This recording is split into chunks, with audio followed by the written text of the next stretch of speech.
Fikih ini artinya maknanya itu pemahaman. Masih Maud alaihi salatu wassalam yang beliau tentu gali juga dari Al-Quranul Karim dan dari sunnah maupun sabda-sabda yang mulia Rasulullah. Assalamualaikum warahmatullahi wabarakatuh. Pemirsa MTA dimanapun Anda berada, bagaimana kabar Anda sekalian? Senang rasanya bisa ditemani oleh Anda semua. Berjumpa kembali bersama saya Ammar Ahmad pada acara Tanya Jawab Fikih menjawab pertanyaan fikih sehari-hari. Pada episode kali ini secara khusus kita akan membahas berkenaan dengan fikih tentang puasa dan bulan Ramadan. Untuk itu telah hadir bersama kita di studio narasumber kita Bapak Maulana Munirul Islam Yusuf Syahid dan Bapak Maulana Zafarullah Ahmad Pontoh. Mari kita langsung sapa beliau. Assalamualaikum warahmatullahi wabarakatuh.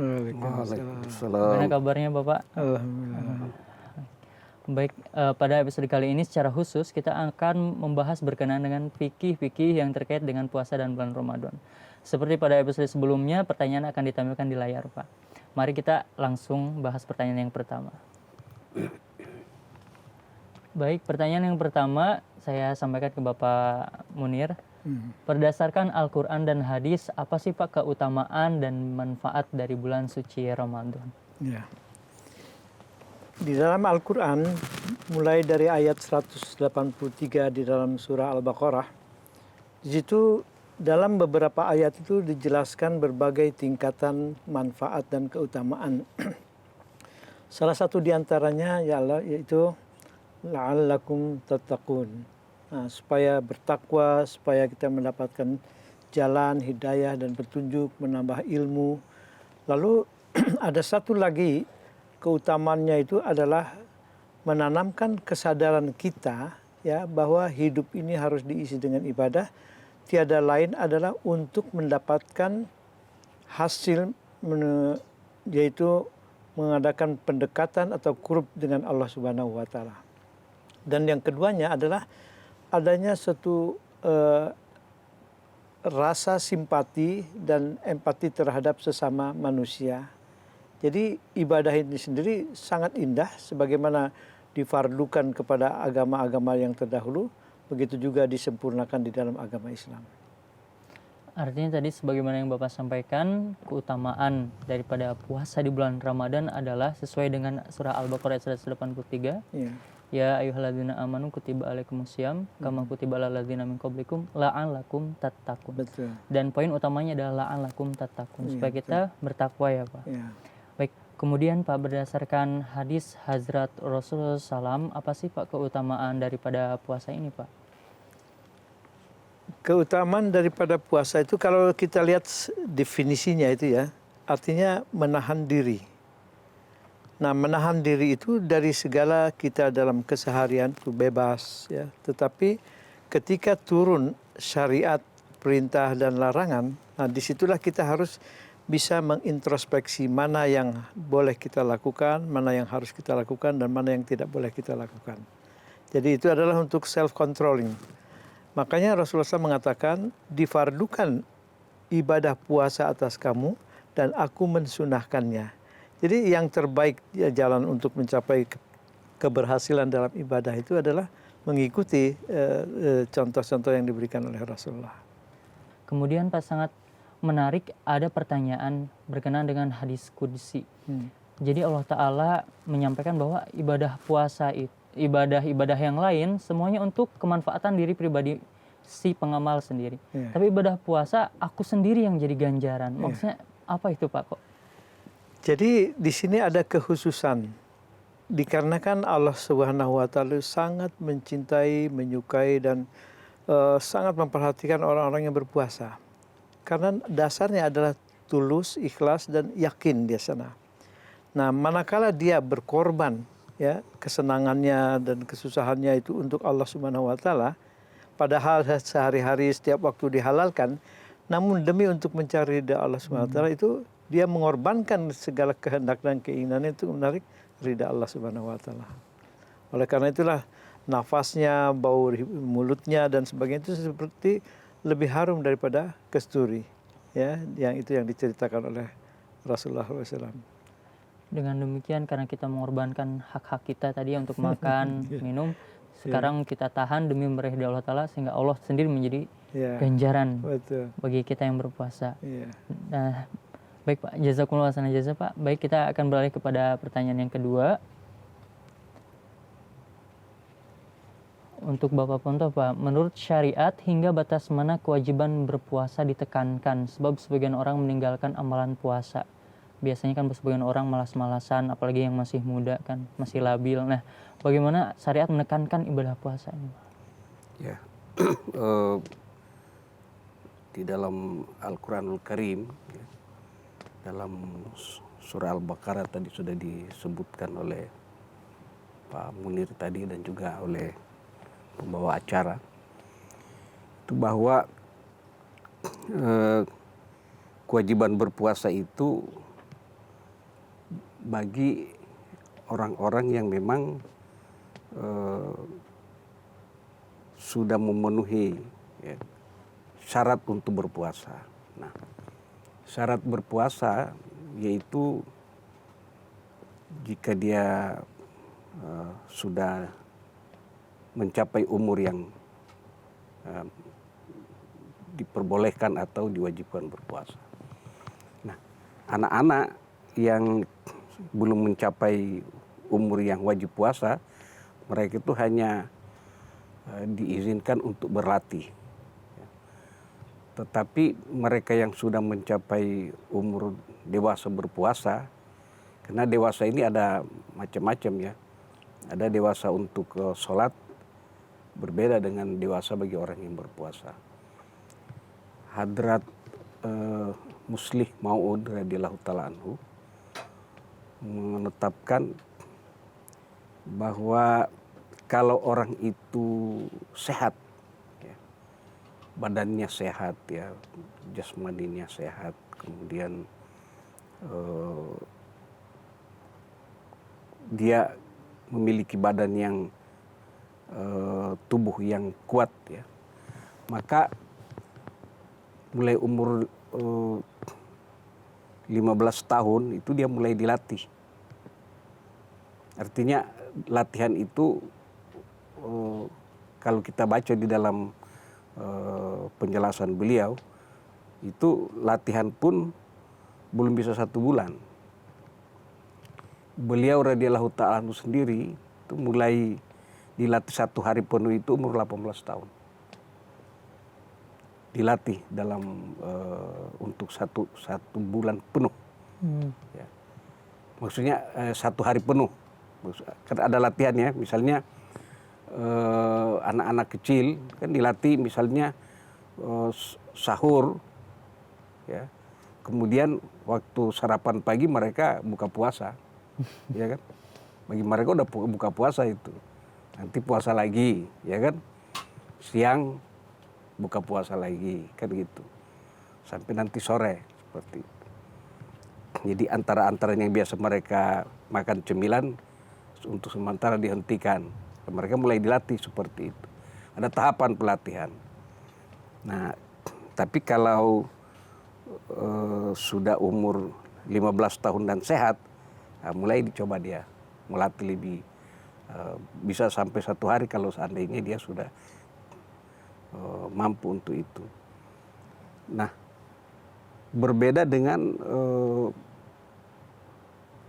dewasanya kalau sholat. Kalau sholat kan kita tahu dewasanya sholat itu, yang mulia Rasulullah SAW menyatakan, ya, mulai diperintah anak itu berumur 7 tahun untuk sholat, dan jika umur 10 tahun, nah, dia bisa diberikan hukuman. Ya, artinya bukan dihukum keras tentunya, tetapi diberi nasihat, ya, diberi satu tekanan sehingga dia merasa bahwa itu hal yang penting. Nah, itu umur 10 tahun. Tapi kalau puasa tidak 10 tahun. Puasa itu ketika badan sudah cukup, ya, pertumbuhannya itu untuk menahan beban. Karena kalau seandainya masih belum dewasa, badannya belum cukup umur untuk berpuasa lalu dipaksa berpuasa, maka tenaga, ya, yang harus disimpan, harus dia miliki untuk kehidupannya di masa-masa ketika dia berumur di atas 20 tahun, itu udah terkuras di waktu sebelum umur itu. Nah, oleh karena itu ini Hazrat Khalifatul Masih Tsani radhiyallahu taala anhu sangat menekankan mengenai pentingnya memperhatikan kesehatan dan kesehatan ya, dan juga fisik seseorang untuk memulai. Dan itu ya sekali lagi supaya diingat itu bahwa 15 tahun ya, kalau beliau dilatih itu satu hari pun itu 18 tahun. Kita tahu kenapa, karena beliau sempat di masa karena beliau sakit, ya kan.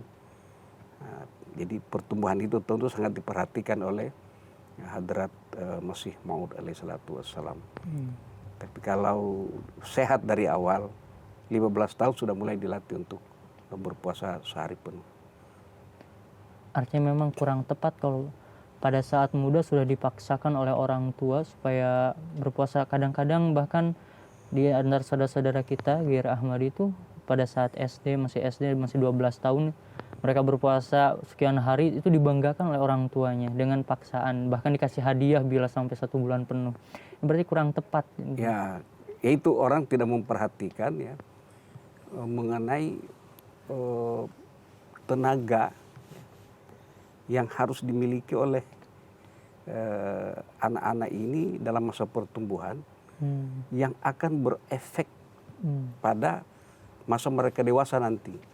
Betul. Nah, itu makanya kalau kita melihat ya banyak orang-orang yang seperti itu kemudian pertumbuhan tubuhnya kurang bagus, lalu juga berpengaruh kepada intelijensianya, kemampuan berpikirnya jadi tidak cerdas. Ya.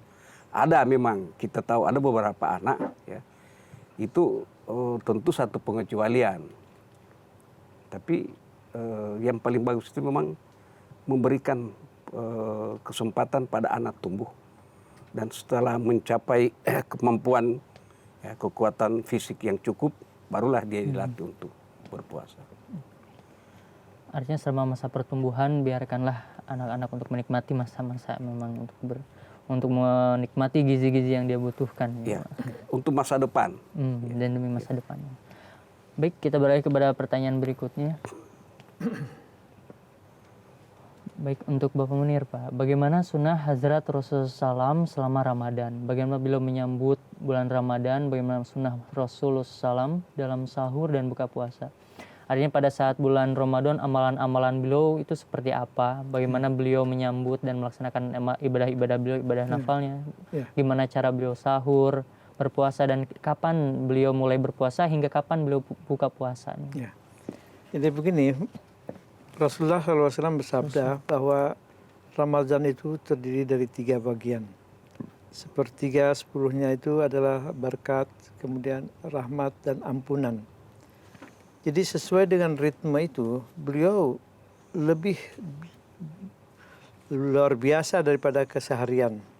Di bulan Ramadan itu beliau lebih mengkonsentrasikan kepada ibadah dan semua kebaikan-kebaikan yang dapat beliau lakukan itu beliau amalkan di sana.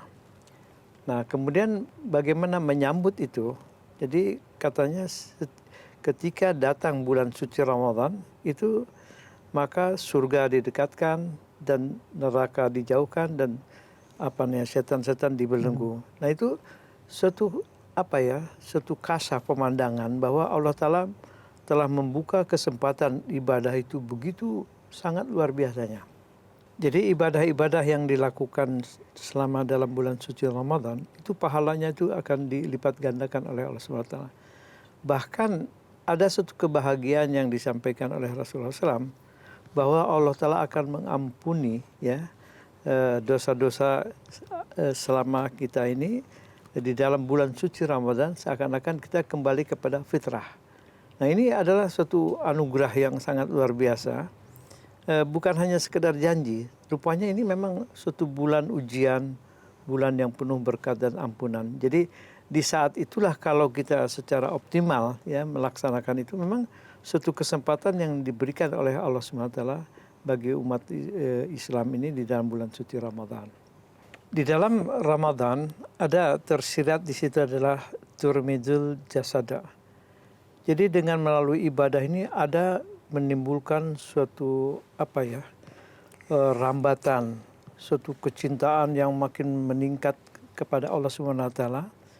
Dan begitu rupa sehingga dosa-dosa, kelemahan, kelalaian dan rasa-rasa yang kelemahan diri itu akan terbakar oleh rasa kecintaan kepada Allah SWT. Dan pada puncaknya di bulan suci Ramadan itu lain daripada ibadah agama-agama yang lain, yaitu adanya 10 hari terakhir dengan itikaf. Nah, itikaf ini jauh lebih kita konsentrasi, di mana kita meninggalkan rumah atau keluarga dan sebagainya, segala pekerjaan, kita mendekatkan, mewakafkan diri kita kepada Allah Subhanahu wa taala. Nah, disitulah kenikmatan dan yang sangat luar biasa. Oleh karena itu dikatakan ada inkilab, ada rohani, ada juga inkilab secara jasmani, ya. Dengan adanya terbukanya pintu mukasyafat dan mukalamah mukatabah di situ, terbuka karunia-karunia itu diberikan oleh Allah SWT kepada hamba-hambanya yang ikut dalam ibadah Ramadan itu. Artinya memang ibadah Hazrat Rasulullah SAW lebih terkonsentrasi dan lebih banyak, jauh lebih banyak. Betul. Di bulan Ramadan ini. Layaknya angin kencang di suatu hadis disebut. Betul. Kemudian tadi berkenaan dengan sahur dan buka Hazrat Rasulullah SAW nih Pak. Ya. Kalau batas sahur, Ya. artinya detik dimulainya berpuasa itu kapan dan biasanya beliau berbuka kapan Pak? Beliau mengatakan gini, sahur itu adalah suatu kebaikan, ya. Jadi dalam puasa itu adalah wajib kita harus melaksanakan sahur. Karena yang membedakan ibadah saum kita dengan agama-agama yang lain adalah sahur. Yang ketika berbuka, beliau mengatakan segerakanlah dalam berbuka. Karena dalam menyegerakan berbuka puasa itu adalah banyak keberkatan di dalamnya. Baik. Sangat jelas ya Pak. Mari kita beranjak pada pertanyaan berikutnya. Ada pertanyaan dari seseorang, saya terpaksa memakai inhaler 3 kali sehari. Apakah saya bisa tetap berpuasa atau tidak? Baik, kepada Bapak Pontos. Oh ya, kalau lihat dari pertanyaannya itu menunjukkan bahwa dia sedang sakit. Ya. Sedangkan kalau di dalam Al-Quranul Karim dikatakan bahwa orang yang sakit itu hendaknya dia menggantikan di hari-hari yang lain. Ya. Jadi kalau sakit ya berarti tidak usah berpuasa. Artinya yang penanya ini mestinya dia tidak berpuasa karena masuk ke dalam kategori sakit. Kecuali kalau seandainya dia itu bisa menggunakan inhalernya itu masih dalam waktu sahur, lalu kemudian dia menggunakan sekali lagi setelah buka puasa. Artinya sehari 2 kali. Nah, dia perlu konsultasi ke dokter ataupun siapa yang memberikan atau sedang merawat dia sehingga kalau mereka mengizinkan boleh dia menggunakan sehari 2 kali, maka cukuplah waktu sahur dan waktu berbuka puasa. Tapi kalau seandainya harus 3 kali sehari, maka berarti dia tidak boleh berpuasa. Artinya penggunaan inhaler selama berpuasa itu tidak diizinkan. Ya, di siang hari ya. Di siang hari puasa tidak diizinkan. Tapi kalau waktu sahur dan waktu Buka itu kan boleh kan. Jadi maksudnya yang penting itu di siang hari ketika masa-masa berpuasa itu jangan menggunakan sesuatu yang kita masukkan ke dalam tubuh kita. Inhaler kan ada yang diisap melalui mulut. Yang penting semuanya yang dimasukkan ke dalam tubuh ketika sedang berpuasa itu tidak boleh di siang hari. Artinya inhaler, tadi injeksi juga, menyuntik juga tidak boleh. Tidak diperbolehkan selama siang hari. Tapi selama di luar, di luar kan ibadah boleh. puasa, Ya. boleh. Baik, kita kepada pertanyaan berikutnya. Kepada Bapak Munir, bagaimana peraturan syariat sesuai sunnah Nabi berkenaan berpuasa dan musafir? Maksudnya bagi seorang musafir, peraturan berpuasa itu seperti apa? Ya. Di sini, a'udzubillahi minasyaitonir rajim, in kuntum maridan aw ala safarin. Ya, itu dua kondisi di mana yang berkaitan dengan fisik dan kondisi badan kita. Kalau berpuasa ini kita sakit, sakit itu tidak dijelaskan apa berat atau sedang atau ringan itu ya. Yang kedua perjalanan juga tergantung kepada niat dia. Ala safarin adalah suatu perjalanan panjang yang tidak terputus. Ya, sekarang misalnya Anda naik kereta api sampai 3 hari terus menerus. Nah itu walaupun di perjalanan ada sahur ya dan sebagainya ini ada kemudahan, tetapi ala safarin itu menunjukkan perjalanan yang panjang. Nah makanya Rasulullah SAW juga ketika dalam musafir perjalanan panjang, beliau selalu berbuka puasa. Jadi kadang-kadang hari belum juga terbenam matahari, beliau sudah mengangkat gelas dan perlihatkan bahwa kita harus berbuka hari ini. Nah, itu apa yang diwajibkan dalam Quran dan dicontohkan oleh Nabi Muhammad Rasulullah. Jadi di dalam berbuka itu adalah suatu apa ya, bahkan ada seorang sahabat yang datang jauh ketika sampai di kadian waktu asar langsung diberi minum, oleh itu diharuskan berbuka puasa. Padahal hanya tinggal sedikit lagi waktu untuk berbuka. Tapi katanya ini adalah perintah di mana Anda masih seorang musafir dan harus berbuka puasa. Sangat jelas. Baik, kita ke pertanyaan berikutnya. Baik Bapak Ponto, mohon jelaskan berkaitan dengan sholat tarawih. Kapan dimulainya, berapa rakaatnya? Kemudian jika seseorang itu tidak bisa mendirikan sholat tarawih, lalu apakah ia tetap bisa menjalankan ibadah puasa? Jadi siangnya puasa, terus karena kondisi terpaksa dan sebagainya sehingga dia tidak bisa mendirikan sholat tarawih, apakah itu puasanya sah atau tidak, berkaitan dengan puasa, ibadah puasanya atau tidak? Baik Pak. Sholat tarawih itu kan dimulai di zaman Hadrat Umar radhiyallahu taala anhu. Memang ada dasarnya ya. Kenapa beliau memulainya itu? Di zaman Hadrat Rasulullah SAW kan yang ada itu sholat tahajud. Karena itu perintah Al-Quranul Karim dan diamalkan oleh beliau Sallallahu Alaihi Wasallam, lalu diikuti oleh para sahabat radhiyallahu taala anhu. Nah, namun ada di masa kehidupan beliau Sallallahu Alaihi Wasallam, ada satu saat bulan puasa beliau melaksanakan sholat malam ya. Kemudian ada orang, para sahabat mengetahui dan mereka ikut karena beliau laksanakan di masjid ya, beberapa orang ikut. Nah, dan beliau biarkan saja. Besoknya karena berita kan menyebar ya, bahwa mereka semalam sholat di belakang Hadrat Rasulullah SAW. Nah, makin banyak para sahabat yang datang. Nah, malam kedua datang mereka sholat di belakang beliau Sallallahu Alaihi Wasallam. Malam ketiga makin banyak. Nah, malam keempat beliau Sallallahu Alaihi Wasallam tidak datang. Ya, besok paginya beliau jelaskan bahwa saya sengaja tidak datang tadi malam, saya khawatir bahwa ini nanti akan difardukan untuk kalian. Nah, oleh karena itu beliau hanya membatasi sampai 3 malam berturut-turut.